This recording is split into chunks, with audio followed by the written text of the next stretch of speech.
جی welcome back ناظرین، آپ کا خیر مقدم ہے۔ امام اعظم ابو حنیفہ، اللہ اکبر، نعمان بن ثابت، جتنا خوبصورت نام اتنا ہی عرفہ والا مقام، اور وہی آپ نے کیے کام کہ آج تک الحمدللہ آپ ہیں امت کے امام، اور صرف امام نہیں بلکہ امام اعظم ہیں۔ مفتی محمد سہیل اعظم جدید صاحب، علم حدیث میں آپ کا مقام ہمیں بتا رہے، 70,000 حدیثوں پر ہم نے بریک نقل کی، فرمایا اور 40,000 احادیث سے آثار صحابہ کو منتخب فرمایا۔ اللہ اکبر۔ اچھا، یہاں پر میں عرض کروں گا کہ صحابہ کرام میں بھی بعض صحابہ حدیث کے معاملات میں بڑے محتاط ہوا کرتے تھے، بڑے سخت ہوا کرتے۔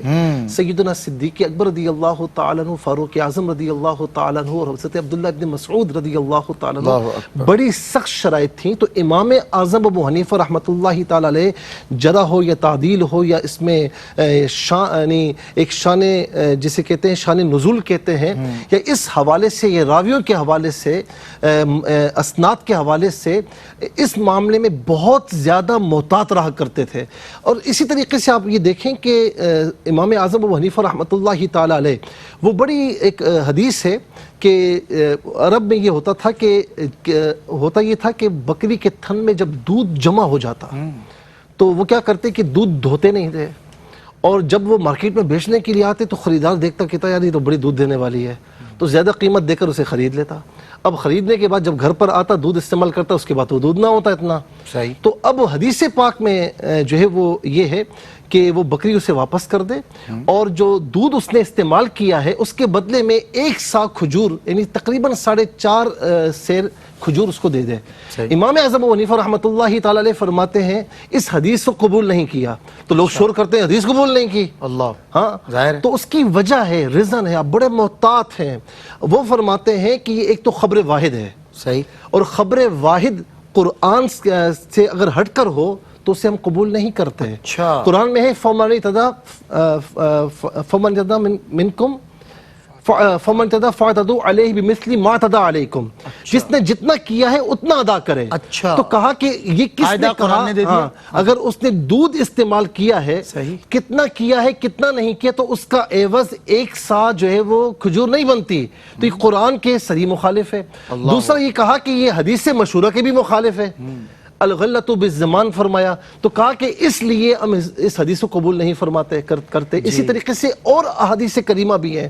تو یہ اعتراض بالکل سرے سے غلط ہے کہ آپ نے احادیث کے مقابلے میں آپ نے اپنی رائے کو ترجیح دی۔ یہی امام جعفر صادق رضی اللہ تعالی عنہ نے ایک مرتبہ آپ سے فرمایا، یعنی آپ نے صرف قرآن اور حدیث کو ہی ترجیح دی، اپنی رائے کو نہیں؟ نا، کبھی اپنی خود کی کوئی رائے نہیں لایا؟ حضرت امام جعفر صادق رضی اللہ تعالی عنہ نے جب آپ کو ایک مرتبہ حرم پاک میں کہا کہ ہم نے سنا ہے کہ ہمارے نانا کے دین میں تم رائے کو دخل دیتے ہو، تو آپ نے بڑا پیارا جواب دیا۔ آپ نے کہا حضور آپ مسجد پر تشریف فرما ہو، اور میں حضور نبی کریم علیہ السلام کی آل ہیں آپ، اور میں آپ کے شاگردوں کی طرح ہوں، اور تلمیذ کی طرح بیٹھ گئے، ہاتھ باندھ کر کھڑے ہو گئے، وقت کا مجتہد، وقت کا امام۔ اچھا، کہا یہ بتائیے کہ پیشاب زیادہ ناپاک ہے یا مادہ منویہ زیادہ ناپاک ہے؟ تو کہا کہ پیشاب زیادہ ناپاک ہے۔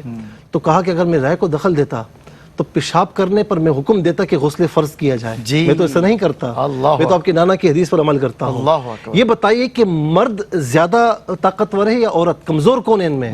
تو کہا عورت کمزور ہے۔ تو کہا للذکر مثل حظ الانثیین، رائے کو دخل دیتا تو کمزور کو زیادہ دینے کا حکم دیتا، اور جو طاقتور ہے اسے کم دینے کا حکم دیتا، لیکن آپ کی نانا کی جو شریعت ہے میں اس کے مطابق کہتا ہوں۔ یہ جب باتیں آپ نے فرمائی، 1-2 مسائل اور چھڑے، امام جعفر صادق رضی اللہ تعالیٰ عنہ نے اٹھ کر آپ کا ماتھا چوما اور فرمایا کہ آپ کا وہ مقام ہے جو لوگ پہچان نہیں سکتے۔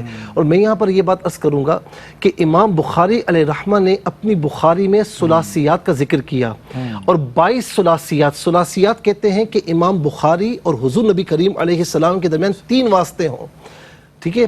22 ثلاثیات کا ذکر فرمایا، ان میں سے 11 ثلاثیات مکی بن ابراہیم کے اسناد سے، سند سے ہیں۔ اور مکی بن ابراہیم کون ہے؟ امام بخاری کے استاد ہیں، امام اعظم کے شاگرد ہیں۔ اللہ اکبر۔